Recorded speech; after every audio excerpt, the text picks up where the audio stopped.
الحمد للہ رب العالمین والصلاة والسلام علی سید الانبیاء والمرسلین اما بعد۔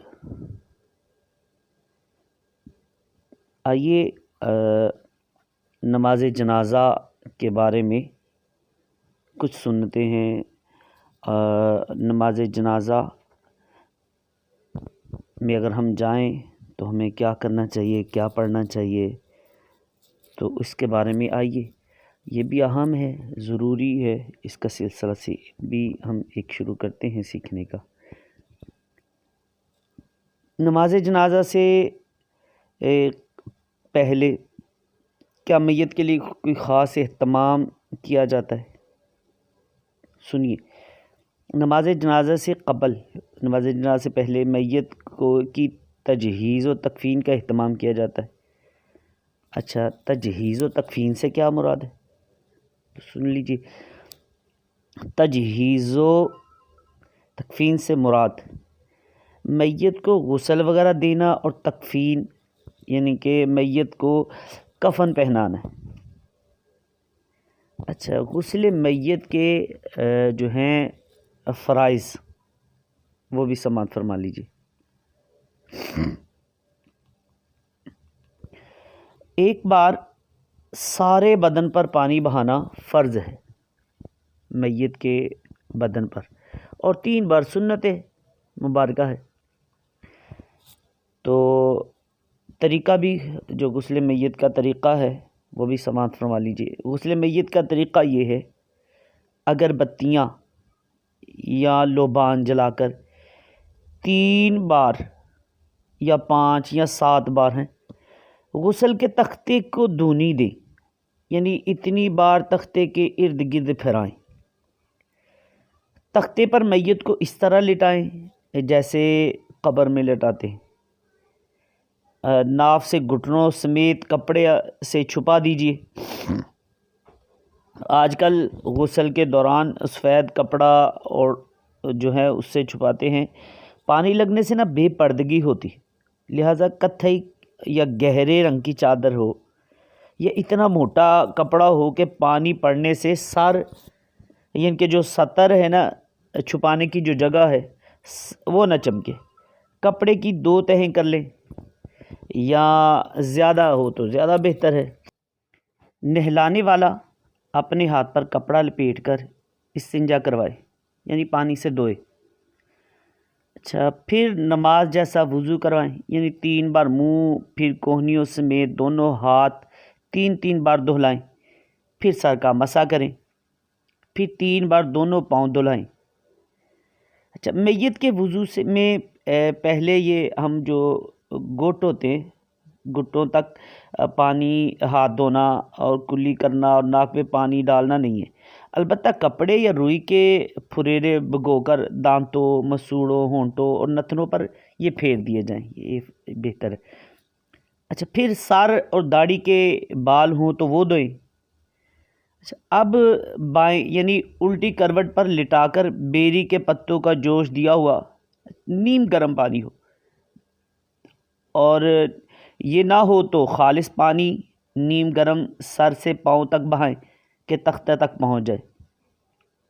پھر سیدھی کروٹ لٹا کر بھی اسی طرح کریں، پھر ٹیک لگا کر بٹھائیں اور نرمی کے ساتھ پیٹ کے نچلے حصے پر ہاتھ پھیریں، اور کچھ نکلے تو دھو ڈالیں۔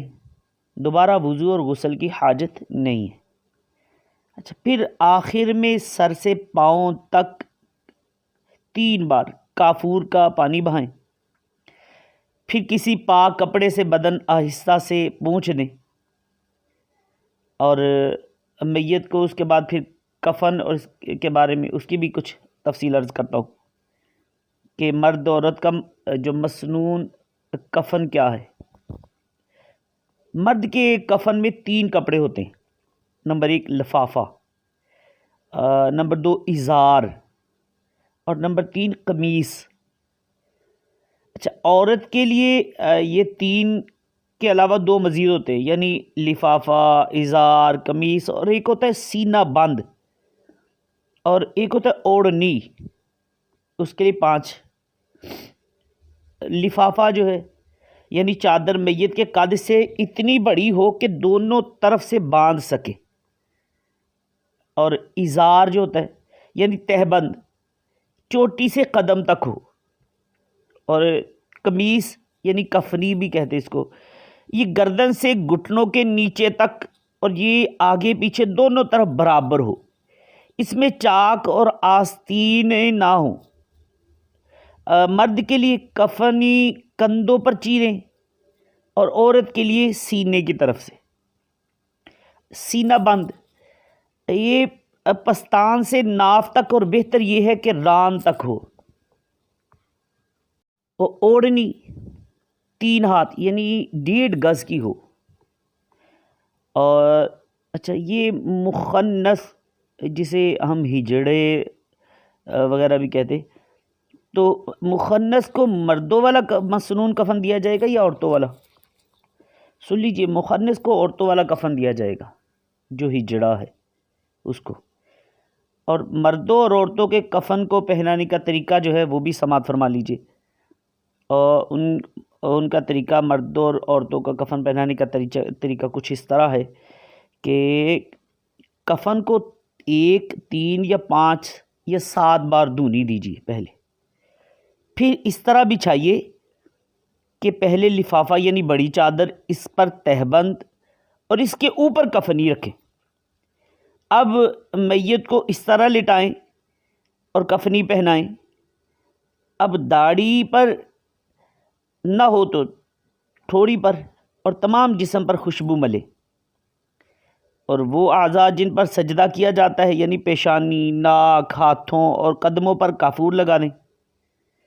پھر تہمد پہلے الٹی جانب سے پھر سیدھی جانب سے لپیٹیں۔ اب آخر میں لفافہ بھی اس طرح پہلے الٹی جانب سے پھر سیدھی جانب سے لپیٹیں تاکہ سیدھا اوپر رہے، سیدھی جو سائیڈ ہے۔ اب آخر میں سر اور پاؤں کی طرف سے باندھ دیں۔ عورت کے لیے جو ہے کفن پہنانے کا طریقہ کچھ اس طرح ہے، وہ بھی سماعت فرما لیجیے کہ کفنی پہنا کر اس کے بالوں کے 2 حصے کر کے کفنی کے اوپر سینے پر ڈال دیجیے، اور اوڑھنی کو آدھی پیٹھ کے نیچے بچھا کر سر پر لا کر منہ پر نقاب کی طرح ڈال دیجیے کہ سینے پر رہے۔ اس کا طول آدھی پشت سے نیچے تک اور عرض 1 کان کی لو سے دوسرے کان کی لو تک ہو۔ اچھا، بعض لوگ اوڑھنی اس طرح اڑاتے ہیں کہ جس طرح عورتیں زندگی میں سر پر اڑاتی ہیں، یہ خلاف سنت ہے، یہ صحیح نہیں۔ پھر بدستور تہمد اور لفافہ یعنی چادریں لپیٹیں۔ پھر آخر میں سینہ بند جو ہے پستان کے اوپر والے حصے سے ران تک لا کر کسی ڈوری سے باندھ دے۔ اور اس کے بعد تجہیز و تکفین اور نماز جنازہ پڑھنے کی فضیلت بھی کچھ میں عرض کر دیتا ہوں، وہ بھی سماعت فرما لیجیے۔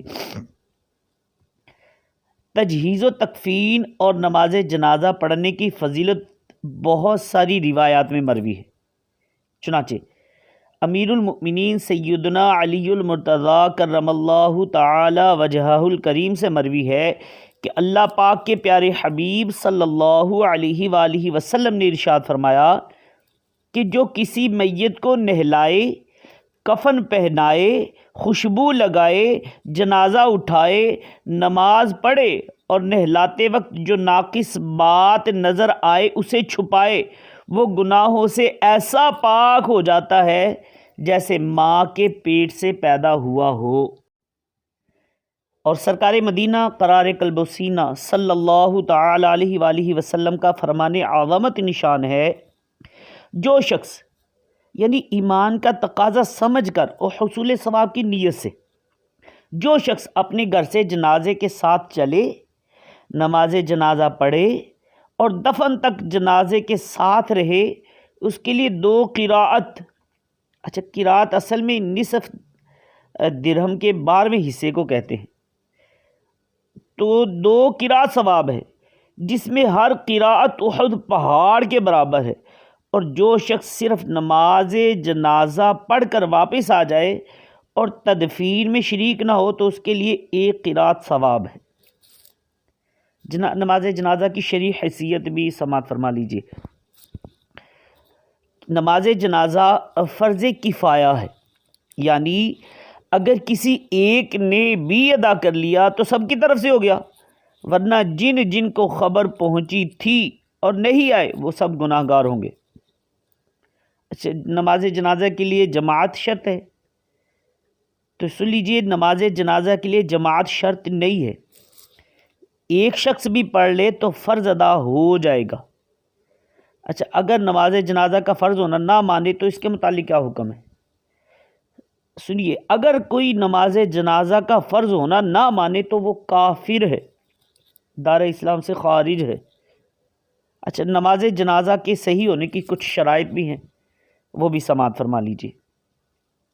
نماز جنازہ کے صحیح ہونے کے لیے دو قسم کی شرائط ہیں، ایک تو وہ ہے جن کا تعلق نمازی سے ہے، اور دوسری وہ ہے جن کا تعلق میت سے ہے۔ جو نمازی کے متعلق شرائط ہے وہ یہ ہیں، نمازی کے مطلب وہی شرائط جو عام نمازی کی ہیں، جیسے بدن، جگہ اور کپڑوں کا پاک ہونا، ستر اور جو چھپانے کی جگہ ہے اس کا چھپا ہونا، قبلہ کی روح ہونا، نیت کا ہونا، اور اس کا وقت اور وقت بھی ہونا، اور تکبیر تحریمہ شرط نہیں ہے اس میں، تکبیر تحریمہ جو ہے وہ اس میں شرط نہیں ہے، لیکن میت کے متعلق جو شرائط ہیں وہ بھی سماعت فرمائیے۔ تو میت کے متعلق جو شرائط ان میں پہلی شرط ہے میت کا مسلمان ہونا، غیر مسلم کے جنازہ میں نہ تو ہم جائیں گے اور نہ ہی ہم اس کا افسوس کریں گے۔ پہلی شرط ہے میت کا مسلمان ہونا، اور نمبر دو میت کے بدن اور کفن کا پاک ہونا، جنازہ کا وہاں موجود ہونا، یعنی کل یا اکثر یا نصف، یعنی آدھا بدن ہے مع سر کے موجود ہونا، یا لہٰذا غائب کی نماز جنازہ نہیں ہو سکتی۔ نماز جنازہ یعنی کہ جو ہے جنازہ نمازی کے آگے قبلہ کی طرف ہو، اگر نمازی کے پیچھے ہوگا نماز صحیح نہیں ہوگی۔ اسی طرح میت کا وہ حصہ بدن کا چھپا ہو جس کا چھپانا فرض ہے، میت امام کے محاذی یعنی اسی سیدھ میں ہو، یعنی اگر ایک میت ہے تو اس کا کوئی حصہ بدن امام کے محاذی ہو اور چند ہو تو کسی ایک کا حصہ بدن جو ہے امام کے محاذی یعنی اس کی سیدھ میں ہونا یہ کافی ہے۔ نماز جنازہ کی جو فرائض اور سنتیں ہیں وہ بھی سماعت فرما لیجیے۔ نماز جنازہ کے دو فرض ہیں، نمبر ایک 4 بار اللہ اکبر کہنا، اور نمبر 2 قیام، ان کو رکن بھی کہتے ہیں، اور اس میں 3 سنتیں مؤکدہ ہیں۔ نمبر 1 ثنا، یہ پڑھنا یعنی سبحانک اللہ جو ہم پڑھتے، اور نمبر 2 درود پاک پڑھنا، اور نمبر 3 میت کے لیے دعا کرنا۔ آئیے میں آپ کو نماز جنازہ کا طریقہ بھی عرض کر دوں، توجہ سے سماعت فرمائیں۔ مقتدی اس طرح نیت کرے کہ میں نیت کرتا ہوں اس جنازہ کی نماز کی اور واسطے اللہ تعالیٰ کے، دعا اس میت کے لیے، پیچھے اس امام کے۔ اب امام اور مقتدی پہلے کانوں تک ہاتھ اٹھائیں اور اللہ اکبر کہتے ہوئے فوراً حسب معمول ناف کے نیچے ہاتھ باندھ لیں، اور پھر ثنا پڑھیں۔ اس میں اللہ تبارک و تعالیٰ کی ثنا میں وَتَعَالَى جَدُّكَ کے بعد وَجَلَّ ثَنَاؤُكَ وَلَا إِلَٰهَ غَيْرُكَ یہ پڑھیں، اور پھر بغیر ہاتھ اٹھائے اللہ اکبر کہیں، پھر درود ابراہیمی جو ہے وہ پڑھیں، پھر بغیر ہاتھ اٹھائے اللہ اکبر کہیں اور دعا پڑھیں۔ امام تکبیر بلند آواز سے کہے اور مقتدی آہستہ، باقی تمام اذکار امام اور مقتدی سب آہستہ ہی پڑھیں گے۔ دعا کے بعد پھر اللہ اکبر کہیں اور ہاتھ لٹکا دیں، پھر دونوں طرف سلام پھیر دیں۔ آئیے نماز جنازہ کی جو دعائیں ہیں بالغ کے لیے نابالغ کے لیے، آئیے وہ بھی سماعت فرما لیجیے۔ اگر بالغ ہیں، بالغ مرد و عورت کے جنازے کی دعا تو وہ یہ پڑھیں گے، اللہم اغفر لحینا ومیتنا وشاہدینا وغائبنا وصغیرنا وکبیرنا وذکرنا وانثانا اللہم من احییتہ منا فاحیہ علی الاسلام ومن توفیتہ منا فتوفہ علی الایمان۔ ترجمہ بھی اگر ہو سکے تو ذہن میں تو اور بہتر ہے کہ اے اللہ تو بخش ہمارے زندہ اور مردہ کو، اور ہمارے حاضر اور غائب کو، اور ہمارے چھوٹے اور بڑے کو، اور ہمارے مرد اور عورت کو، اور اے اللہ ہم میں سے تو جسے زندہ رکھے اسے اسلام پر زندہ رکھ، اور ہم میں سے تو جس کو وفات دے اسے ایمان پر وفات دے۔ اور نابالغ کے جنازے کی جو دعا ہے وہ کچھ علیحدہ ہے۔ نابالغ لڑکا ہو تو اس کے جنازے میں ہم یہ پڑھیں گے دعا، اللہم اجعلہ لنا فرطا واجعلہ لنا اجرا وذخرا واجعلہ لنا شافعا ومشفعا۔ اس کا ترجمہ کہ اے اللہ تو اس لڑکے کو ہمارے لیے پیش رو کر، اور اس کو ہمارے لیے ذخیرہ کر، اور اس کو ہماری شفاعت کرنے والا بنا، اور مقبول شفاعت کرنے والا۔ اور اگر نابالغ لڑکی ہے تو اس کے جنازے میں ہم یہ دعا پڑھیں گے، اللہم اجعلہا لنا فرطا واجعلہا لنا اجرا وذخرا واجعلہا لنا شافعتا ومشفعہ۔ ترجمہ، اے اللہ تو اس لڑکی کو ہمارے لیے پیش رو کر، اور اس کو ہمارے لیے ذخیرہ کر، اور اس کو ہماری شفاعت کرنے والی بنا، اور مقبول الشفاعہ بنا دے، یعنی کہ جس کی شفاعت قبول کی جائے۔ جنازے کو کندھا دینے کا ثواب بھی سماعت فرماتے جائیے۔ جنازے کو کندھا دینا بہت زیادہ ثواب کا کام ہے، چنانچہ مروی ہے کہ جو جنازے کی چارپائی کے چاروں پاؤں کو کندھا دے تو اس کے 40 کبیرہ گناہ مٹا دیے جائیں گے۔ اور کیا سرکار دو عالم صلی اللہ علیہ وسلم نے کسی جنازے کو کندھا دیا؟ سنیے، سرکار دو عالم صلی اللہ علیہ وسلم نے سیدنا سعد بن معاذ رضی اللہ تعالیٰ عنہ کے جنازے کو کندھا دیا تھا۔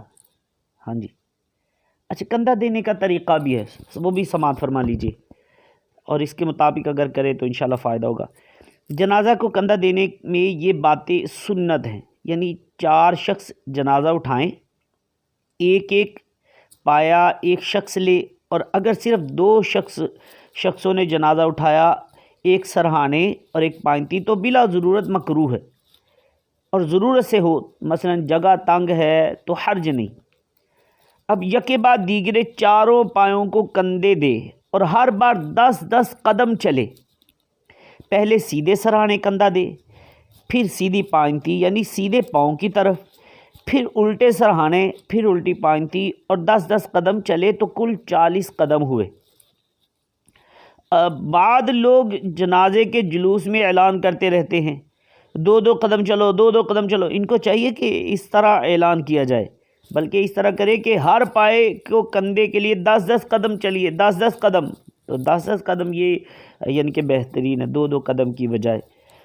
اچھا، کیا اس کے کچھ مسائل بھی ہیں، وہ بھی سماعت فرما لیجیے۔ کیا جوتا پہن کر نماز جنازہ پڑھ سکتے ہیں؟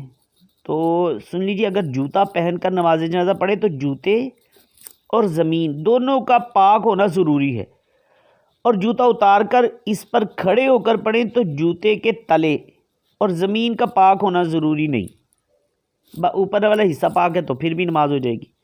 اچھا، نماز جنازہ میں کتنی صفیں ہونی چاہیے؟ تو سنیے، نماز جنازہ میں 3 صفیں ہوں تو بہتر ہے، کیونکہ فرمان مصطفیٰ صلی اللہ علیہ وآلہ وسلم ہے، جس کی نماز جنازہ 3 صفوں نے پڑھی بے شک اس کے لیے جنت واجب ہو گئی۔ نماز جنازہ میں سب سے افضل صف کون سی ہوتی ہے؟ نماز جنازہ میں پچھلی صف تمام صفوں سے افضل ہے۔ تو یہ جو ہے اللہ کرے کچھ ہم نے جو سنا ہے یہ اس کو سماعت فرما لی، کچھ لمبا ہو گیا سلسلہ۔ میں انشاءاللہ آپ کو تدفین کے بارے میں کچھ دوسری ویڈیو میں پیش کرنے کی کوشش کرتا ہوں۔ اللہ تعالیٰ سے دعا کرتا ہوں جو ہم نے سنا ہے سنایا ہے اس کو یاد رکھ کر عمل کر کے دوسروں تک بھی پہنچانے کی توفیق عطا فرمائے، اس کا بہترین اجر مجھے بھی اور آپ کو بھی عطا فرمائے، آمین بجاہ النبی الامین صلی اللہ تعالی علیہ وسلم۔